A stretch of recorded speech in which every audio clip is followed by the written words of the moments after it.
मेरे अब्बू बहुत सख्त थे। वो मुझे मेरी सहेली के घर नहीं जाने देते थे। मैं रोज उनसे झूठ बोलकर अपनी सहेली के घर चली जाती। एक रोज वापस आते हुए शाम हो गई और मैं अपने घर का रास्ता भूल गई। मैं परेशानी में इधर उधर देख रही थी कि सामने बैठी हुई मुझे एक औरत नजर आई। मैं उसके पास गई तो वो मुझे कहने लगी, आज रात तुम मेरे घर पर गुजार लो, कल सुबह तुम्हें तुम्हारे घर छोड़ दूंगी। मैं उसके साथ चली गई, मगर उसने घर जाते ही मेरी शादी अपने बेटे से कर दी। शादी की अगली सुबह मैं उठी तो अपने हाथों और कपड़ों पर लगी गलाजत को देखकर मैं डर गई और मुझसे बदबू भी आ रही थी। मैंने जल्दी से खुद को साफ किया, मगर अब रोज ऐसे ही होने लगा। एक रात अचानक आंख खुली तो होश ही उड़ गए, क्योंकि मैं जमीन पर लेटी हुई थी और मेरा शोहर मुझ पर। मेरा नाम सबा है। मैं एक इमाम मस्जिद की बेटी हूँ। मैं अपने वालिदैन और बहन भाइयों के साथ एक छोटे से घर में रहती हूँ। मेरे दो भाई हैं जो मुझसे छोटे हैं और एक बहन जो मुझसे 3 साल बड़ी है। मेरे वालिद साहब सख्त मिजाज के इंसान हैं जो हम पर बहुत सख्त पाबंदियां लगाते थे। मेरे वालिद ने हम बहन भाइयों को दुनियावी तालीम हासिल करने ही नहीं दी। उनके मुताबिक दुनियावी तालीम किसी काम की नहीं और वो उसे फजूल काम कहते, जिसकी वजह से हम सब घर पर ही रहते और कुरान पाक की तालीम हासिल करते। हम चारों ने छोटी सी उम्र में कुरान पाक हिफ्ज कर लिया था। मेरी अम्मी जी बहुत नेक और खुश मिजाज औरत हैं जो हम सबसे बहुत प्यार करती हैं और अब्बू जी की डांट से भी बचाती हैं। मैं अपने अब्बू की लाडली बेटी हूँ, मगर फिर भी अब्बू जी की डांट से बहुत डरती हूँ। हमारे घर टीवी नहीं था और मुझे शुरू से ही टीवी देखने का बहुत शौक था, मगर अब्बू जी की डांट से कभी कहा नहीं। एक दिन मेरी दोस्त ने जो अम्मी जी से कुरान पाक पढ़ती थी, वो मुझसे बोली, चल सबा, हम सब फिल्म देखने के लिए सोनिया के घर चलते हैं। उनके घर टीवी है और आज बहुत अच्छी फिल्म लगेगी। मेरी दोस्त ने मुझसे कहा और मैंने झट से इनकार कर दिया। मैं जानती थी अगर अब्बू जी को पता चला तो बहुत बुरा होगा, वो मुझे बहुत डांटते, मगर दोस्त के इसरार पर मैंने हामी भर ली। अब मुझे अम्मी जी से पूछना था तो उनसे इजाजत कैसे लूं, यही सोचती रही। सारा दिन मैंने इसी सोच में गुजारा। शाम को जब जाना था, मैंने अम्मी से कहा मैं अपनी दोस्त के यहाँ मिलाद पर जा रही हूँ। उसने मुझे खास तौर पर आने की दावत दी है। अम्मी जी बड़ी ही सादी तबीयत की मालिक थी। उन्होंने मुझे खुशी खुशी इजाजत दे दी और कहा कि अपनी बड़ी आपी को भी साथ लेकर जाना। मिलाद में जाना किस्मत की बात होती है, मगर मैंने सफाई से कह दिया। आपी से पूछा था, उन्होंने इनकार कर दिया है। अम्मी जी ने कहा चलो ठीक है, मगर जल्दी वापस आना बेटा, वरना तुम्हारे अब्बू जी ने बहुत डांटना है, कहेंगे कि मैंने तुम्हें इजाजत क्यों दी घर से जाने की। मैं अपने दोस्त के साथ चली गई। रास्ते में बाकी सब भी इकट्ठी हो गई। हम सब सहेलियां सोनिया के घर पहुंच चुकी थी। सोनिया का घर हमारे घर से थोड़ा दूर और सड़क की दूसरी तरफ था, इसलिए हमें पहुंचने में 20 मिनट लगे थे। सोनिया हम सबको यूं देखकर बहुत खुश हुई और फिर हमने बड़े मजे से बैठकर टीवी पर फिल्म देखी। वक्त का पता ही ना चला और शाम हो गई। हम सब ने अपने अपने घर जाने की तैयारी पकड़ी। हम सब अभी सोनिया के घर से चंद कदम दूर ही आए थे कि सड़क पर लड़ाई शुरू हो गई और लड़ाई के दौरान ही हर तरफ भगदौड़ मच गई। हर कोई यहाँ वहां भागने लगा, किसी को किसी का होश नहीं था। मेरा हाथ मेरी दोस्त के हाथ से छूट गया और मैं वहीं गुम हो गई।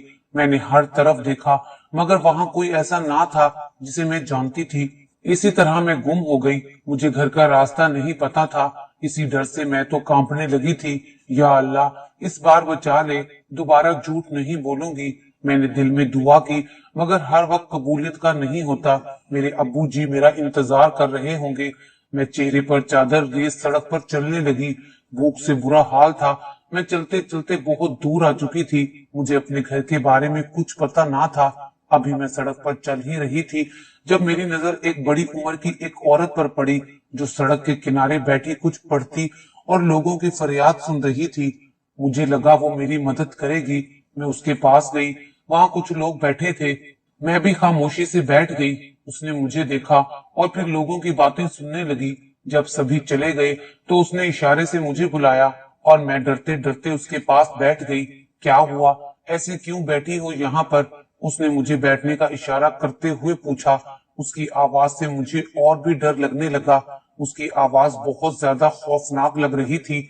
मैं सोच में पड़ गई कि इसे कुछ बताऊं या नहीं। मुझे सोचता देखकर वो बोली, जो भी मसला है मुझे बता, मैं तेरी मदद करूंगी। तू बस बोल के देख बच्चा।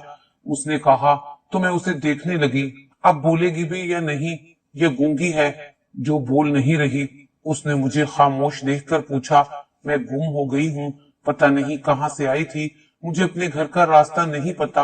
अगर आप मेरी मदद करें तो मैं अपने घर पहुंच सकती हूँ। प्लीज मेरी मदद करें, अल्लाह आपका भला करेगा। मैंने उसे सब बताते हुए साथ ही दुआ दी तो वो मुझे बगौर देखने लगी। लग तो बड़ी मासूम रही है। ये बता घर में कौन कौन है? उसके पूछने पर मुझे और हैरत हुई। उसे क्या था कि मेरे घर वाले चाहे जितने भी हों, मगर मजबूरी में ही सही मुझे अब जवाब तो देना था। मैंने सब सच सच बता दिया। अच्छा चल ठीक है, अभी तो रात हो गई है, कल मैं तुझे तेरे घर छोड़ाऊंगी। उसने मुझे कहा तुम मेरे साथ मेरे घर चलो। उसके यूं कहने पर मैंने चौंक कर उसे देखा। नहीं, मैं नहीं जा सकती, मैंने कहा तो वो गुस्से से मुझे देखने लगी। मुझे उसके यूं गुस्से से देखने पर खौफ महसूस हुआ। वो ऐसे देख रही थी गोया उसका कोई मंसूबा नाकाम हुआ हो। मुझे बहुत अजीब लग रहा था। तुम अकेली लड़की हो, जमाना बहुत खराब है, कोई भी तुझे नोच खाएगा, मेरे साथ चल, मैं तुझे बाहिफाजत घर पहुंचा सकती हूँ। उसने महारत से कहा नहीं, मुझे नहीं जाना, मैं यही ठीक हूँ, अल्लाह है मेरे साथ। मैंने कहा तो वो मेरे पास बैठ गई। देख लड़की, तुझे कुछ पता नहीं है, यहाँ बहुत से जानवर हैं, बहुत बुरे लोग हैं। अगर तू यहाँ रही तो तुझे कोई नुकसान पहुंच सकता है। तू मेरे साथ चल, मैं तुझे कल तेरे घर ले चलूंगी। उसने प्यार से कहा तो मैं सोच में पड़ गई। वो अपनी बात करके मुझे देखने लगी। और सबसे बड़ी बात, मुझे रास्ते के बारे में कुछ नहीं पता था। मैंने उसकी बातों में आकर साथ चलने की हामी भर ली। वो खुश हुई और मुझे साथ ले गई। मैं उसके साथ ही चल रही थी। वो बार बार पलट कर देखती कि मैं हूं या नहीं। घर पहुंचते ही मुझे एक और झटका लगा, क्योंकि उसका घर काफी पुरानी तर्ज का लग रहा था। अंदर दाखिल हुई तो हर तरफ अंधेरे का राज था, कहीं भी रोशनी का नामो निशान नहीं था। मैंने उसे देखा जो बड़ी महारत से चल रही थी, जिसका अंदाजा मुझे उसके कदमों की आवाज पर हो रहा था। मैं एहतियात से कदम उठा रही थी। वो एक कमरे में गई, जहां जाते ही उसने लाइट जलाई, जिससे कुछ रोशनी हुई। वो चीजें जो कमरे के दरवाजे के साथ पड़ी थी, अंदर से आती रोशनी पर चमकने लगी। मैं उसी रोशनी के सहारे में वहां तक पहुंच गई और उस कमरे में दाखिल हुई। वहां सब कुछ बहुत खूबसूरत था, हर चीज नई थी। खूबसूरत फर्नीचर, फर्श पर बिछा फूलों वाला कालीन, अपनी मिसाल आप था। मैं आंखें खोलकर उसको देख रही थी। अभी मैं उसके घर को ही देख रही थी कि एक नौजवान अंदर दाखिल हुआ और कहने लगा, अम्मा तू कब आई और ये लड़की कौन है? उस औरत ने मेरे बारे में उसे सब बता दिया और चुपके से किसी बात का इशारा भी किया जो मैं ना समझ सकी। फिर उस नौजवान ने अपनी माँ को एक पर्ची दी और बोला उसका काम आज ही करना है। वो औरत कुछ देर पर्ची देखती रही और बोली, ये काम एक रात में नहीं होगा, इसके लिए मुझे कुछ दिन लग जाएंगे। मैं उन दोनों की बातें सुनकर घबरा रही थी। वो औरत मुझसे कहने लगी, ये मेरा बेटा है, तुम्हें डरने की जरूरत नहीं है, ये तुम्हारे साथ रहेगा और सुबह तुम्हें तुम्हारे घर छोड़ देगा।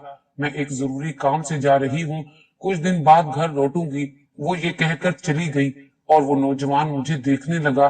तब मैंने पलटकर उसको देखा, जो मुझे अजीब नजरों से देख रहा था। मेरे देखने पर उसने नजर फेर ली। तुम यहीं रहो, मैं कुछ खाने को लाता हूँ, उसने कहा और चला गया। मैं वहीं बेड पर बैठ गई। कुछ ही देर में वो खाना ले आया। मुझे खाने का कहता वो वहीं बेड पर ही बैठ गया। मुझे कुछ नहीं खाना। मैंने भूखे होने के बावजूद भी कहा, देख कुछ खा ले, तेरा ही भला होगा, वरना तेरी मर्जी। उसके ये कहने पर कुछ सोचते हुए मैं हिचकिचाते हुए खाना खाने लगी। वो मुसलसल मुझे देखे जा रहा था। खाना खाते ही मेरी आंखें बंद होने लगी और मुझे पता भी नहीं चला मैं कब सो गई। सुबह जब आंख खुली तो मैं वहीं बैठी हुई थी। आहिस्ता आहिस्ता मुझे कल वाला वाकया याद आया तो मैं जल्दी से उठ बैठी। मेरे उठते ही वो एकदम मुझ तक पहुंचा। उसके यूं मुझ तक आने पर मैं डर से 2 कदम पीछे हट गई। कहाँ जा रही हो? उसने पूछा। मुझे घर जाना है और आपने कहा था आप मेरी मदद करेंगे, तो अब मुझे मेरे घर छोड़ दें। मैंने जल्दी से कहा, अच्छा तुम कुछ देर बैठो तो सही। नहीं, मुझे घर जाना है, प्लीज मुझे घर छोड़ दो, तुम्हें अल्लाह का वास्ता है, मुझे जाने दो, मुझे छोड़ दो प्लीज। मैं नीचे बैठती मिन्नतें करने लगी, पहले तुम खाना खा लो फिर बात करेंगे।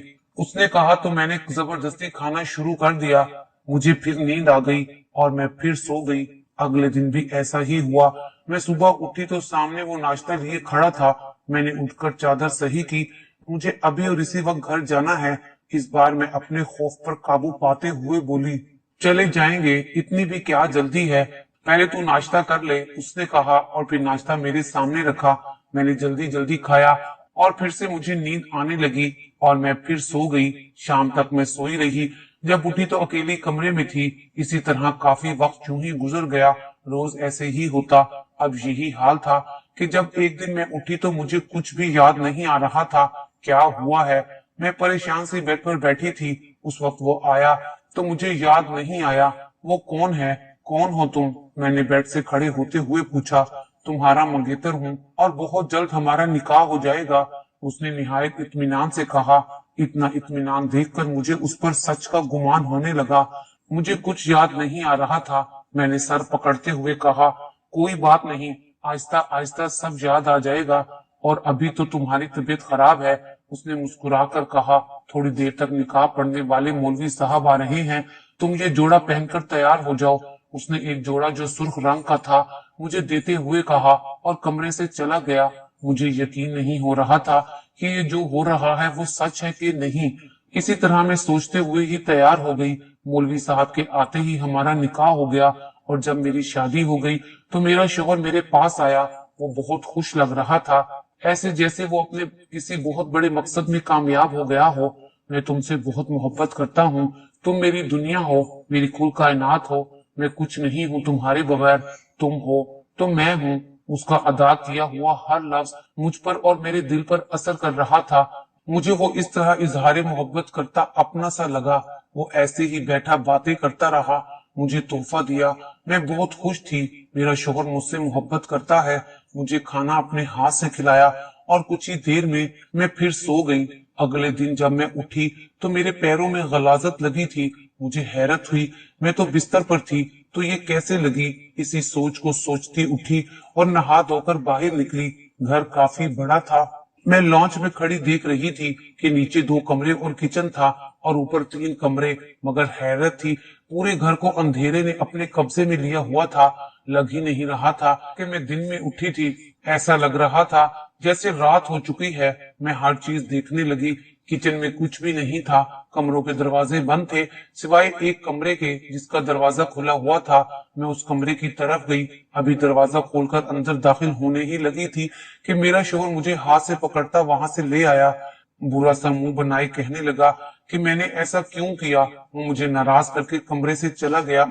ये बात मुझे नागवार गुजरी। अभी मैं यूं ही बैठी थी जब वो अंदर दाखिल हुआ तो उसके हाथ में खाने की ट्रे थी। उसने मुझे अपने हाथ से खाना खिलाया। मुझे बहुत खुशी हुई।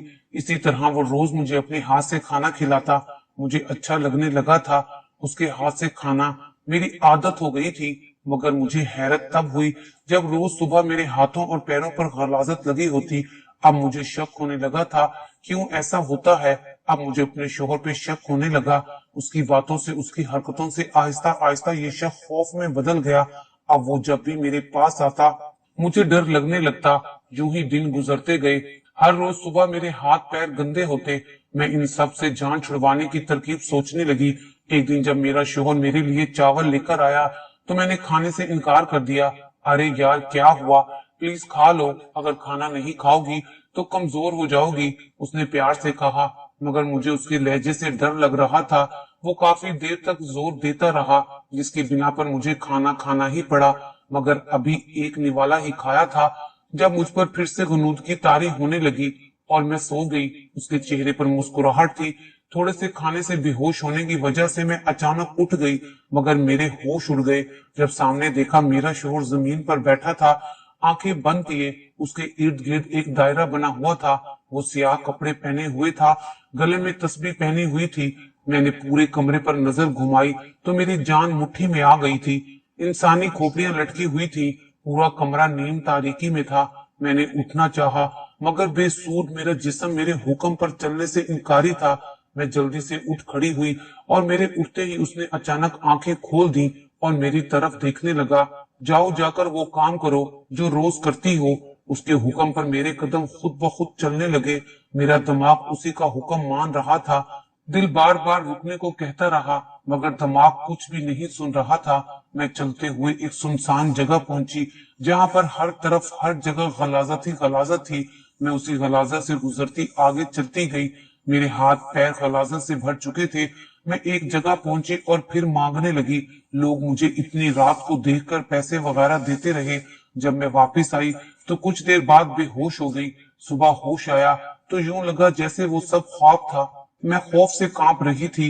मेरी नजर अपने पैरों और हाथों पर पड़ी तो मेरा शक यकीन में बदल गया। मैं जल्दी से उठी, फ्रेश होने चली गई। दरवाजा खोला, मैंने देखा कि वो फिर से हमेशा की तरह हाथ में ट्रे पकड़े अंदर आया। मैंने कोशिश की मगर अपने खौफ पर काबू ना पा सकी। वो मुझे देख रहा था। मैं खौफ से कांप रही थी। उसे शायद समझ आ गया था कि मैं जान चुकी हूँ, इसलिए उसके हाथ में एक जंजीर थी। उसने एक पल में वो जंजीर मेरे हाथों में बांध दी और मैं रोने लगी। प्लीज मुझे छोड़ दो, तुम्हें अल्लाह का वास्ता है, मैंने रोते हुए कहा। अगर तुम्हें छोड़ दिया तो मैं अपने मकसद में कामयाब कैसे होऊंगा? हाँ, मैं तुम्हें सारी जिंदगी अपने साथ नहीं रख सकता। एक दिन छोड़ दूंगा तुम्हें, मगर पहले तुमसे जो काम मुझे लेना है वो ले लूं। वो ये कहता हुआ चला गया। या अल्लाह मेरी मदद कर। मैं यूं ही रोते रोते बेहोश हो गई। हाँ बेटा, जादू चाहे कितना ही बड़ा क्यों ना हो मगर अल्लाह ताला के कलाम पाक से बड़ा नहीं हो सकता। उसकी ताकत कितनी ही ज्यादा क्यों ना हो मगर अल्लाह की ताकत से बड़ी नहीं होती। उठो और उसका मुकाबला करो। तुम एक मुसलमान हो, एक हाफिजा हो। अपने इल्म के जरिए उस काले जादू को खत्म कर दो। मेरी बेटी बहुत बहादुर है। मेरी बेटी उठो, मेरे बच्चे उठ जाओ मेरी जान। मेरे मुंह से एक जोरदार आवाज निकली, अब्बू जान। मैंने उठकर देखा तो सब ख्वाब था। मैं समझ गई कि वो सब इशारा था कि मैं कुछ कर सकती हूँ। पहले मैंने वजू किया और फिर जाए नमाज पर खड़ी हो गई। इतने वक्त के बाद मैंने अल्लाह ताला के आगे सजदा किया और रोते हुए माफी मांगती रही। मैंने नमाज पढ़कर दुआ की, या अल्लाह तू बेहतर जानता है। मेरे अल्लाह, इतना अरसा मैं तुझसे तेरी इबादत से दूर रही। मेरी मदद कर मेरे अल्लाह, मेरे मालिक, मेरी मदद कर। मैं अकेली हूँ। इस मुश्किल वक्त में मेरा तेरे सिवा कोई नहीं है। तू ही मेरी गैब से मदद फरमा ताकि मैं काले जादू के अमल को खत्म कर सकूं। मुझ बेसहारा की रहनुमाई कर। मैं मुसलसल अल्लाह का नाम लेती रही। जुबान से उसका जिक्र किसी सूरत नहीं छोड़ा और यूं ही शाम हो गई। दरवाजा खुला और वो नौजवान अंदर आया। आज वही औरत भी साथ थी। वो दोनों मिलकर कोई चीज मुझ पर फेंकने वाले थे जब एकदम ही मैं पीछे हुई और जोर जोर से कुरान पाक की तिलावत करने लगी। वो पहले तो चीखने लगे, बंद करो इसे। वो औरत जोर से चिल्लाई। मैंने कहा, बंद करो इसे वरना अच्छा नहीं होगा। वो मुसलसल चिल्लाते हुए कह रहे थे मगर मैं और भी जोर से तिलावत करने लगी। वो तड़पने लगे थे। आहिस्ता आहिस्ता वो खत्म हो रहे थे। मैंने पढ़ना नहीं छोड़ा। मुझे लग रहा था मैं मर जाऊंगी मगर अल्लाह ताला के करम से मैं सही सलामत रही और वो दोनों वहीं ढेर हो गए। उनके नीचे गिरते ही मुझे वो सब भी याद आ गया जो मैं भूली हुई थी। इससे पहले कि मैं बेहोश होकर गिरती, बंद दरवाजे से अब्बू जी और पुलिस आ गई। अब्बू जी ने जल्दी से मुझे पकड़ा और पुलिस ने घर की तलाशी ली। जब मुझे होश आया तो मैं अस्पताल में थी। अब्बू जी मेरे पास बैठे थे। मुझे उठता देखकर वो मेरे पास आए और मेरे ऊपर कुछ पढ़कर फूंक मारी। मैंने आंखें बंद कर ली। अब्बू जी ने मेरी आंखों को साफ किया। ना मेरी बेटी, रोना नहीं। देखो, अल्लाह ताला ने तुम्हारी मदद की और तुम्हारी जान बच गई और हमारे दोनों दुश्मन इस वक्त जेल में हैं और अल्लाह ताला के करम से तुम बिल्कुल महफूज हो। मेरी जान, देखा, कुरान पाक की तालीम से तुम आज जिंदा हो। हर वक्त अल्लाह ताला पर भरोसा रखना चाहिए। वो ही है जो हमारी हिफाजत करता है। इतने में पुलिस ने मुझसे कुछ सवाल पूछे जिसके मैंने जवाब दिए और वो चले गए। मैं भी अब्बू के साथ घर लौट आई। यूं अल्लाह ताला पर ईमान और कुरान पाक की ताकत ने मेरी हिफाजत की। आज इस वाक्य को कई साल गुजर गए हैं मगर मैं आज तक ये वाक्य नहीं भूल सकी और ना ही कभी भुला सकूंगी।